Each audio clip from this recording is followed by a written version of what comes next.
My involvement in the water sector goes back at least about 30 years. I did a PhD in microbiology, applied microbiology, which was all around wastewater treatment, firstly. After that, I spent some time at the University of David Westville, and from there, Technikon Natal, where we established a Center for Water Excellence. It's called the Institute of Water and Wastewater Research, and interestingly, 30 years later, it still exists and it still trains hundreds of postgraduate students in the water and sanitation sector. After my period in academia, I came to RAN Water, where I've been now for about 22 years. Along the years, I've had the privilege to be involved in many formations in the water sector locally, for example, on the board of the Water Research Commission.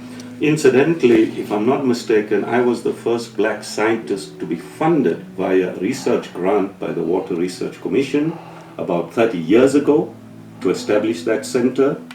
And it's interesting how life develops. It was just but a few years later that I was appointed to the board of the Water Research Commission, which allowed me further opportunities to learn and contribute. And shortly thereafter, I was the chairman of the board of the Water Research Commission. So I believe it was an exciting opportunity to add value, to transform the water sector from the research space through the WRC. And then I also excitedly served on two ministers' water advisory councils. The first was in our newfound democracy with Professor Kader Asmal, who was really an outstanding leader, and I had the privilege of serving on his advisory council. And thereafter I served the Minister of Water, again the second one, Ronnie Kasrils. Again, that was a great experience for us to rewrite all of the legislation in South Africa in terms of the policies, etc. So one was just having a great fun trying to make a difference in a newfound democracy. And thereafter I got engaged in more associations locally, like Water Institute of Southern Africa. I've been a member also since I've been a student. Similar to the IWA, I've been a member since I was a student over 30 years ago. I would advise young people to get engaged in the International Water Association. There are chapters of the association in almost every country in the world. Attend the conferences, participate in their online forums, become a member of any one of a number of like 65 different specialist groups on different aspects of water, where you are learning from your colleagues globally, where you are sharing information, looking at how to bring best practice into RAN Water, which is an organization steeped in excellence.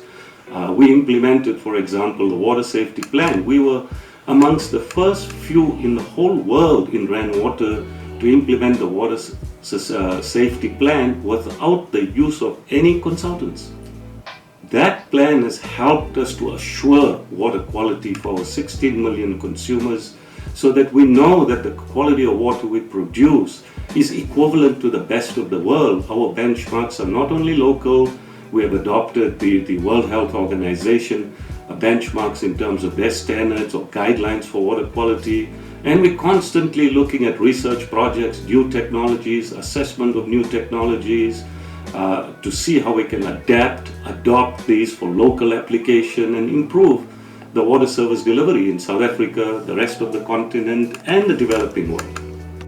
The process for being recognized as a distinguished fellow is that one is nominated by your peers from the global community, people that are members of the International Water Association. This association is the foremost association of water professionals globally. This level of recognition requires one to have many attributes and to have contributed to the world of water on a global basis over many years. So having been nominated, one prepared a submission. One then got the necessary letters in terms of the support from your international colleagues, and then there is a global assessment panel that assesses the applicants. And once that assessment is complete, they derive a decision, which decision is then sent to the board of directors of the International Water Association for them to approve. And I received notification that my nomination as IWA Distinguished Fellow was successful. it is great news for South Africa, for the African continent, and for every other developing country in the world which is striving with water and sanitation challenges. My role is to facilitate change, catalyze change all over the world, particularly embrace developing countries into the fold of the IWA so that we can share best practice from the developed world and then adapt technologies, implement technologies, and fundamentally the desire is to change the what I call the inconvenient truth in the world. And this inconvenient truth is the fact that 1.8 billion people in the world do not have access to water, and 2.8 billion people in the world do not have access to sanitation.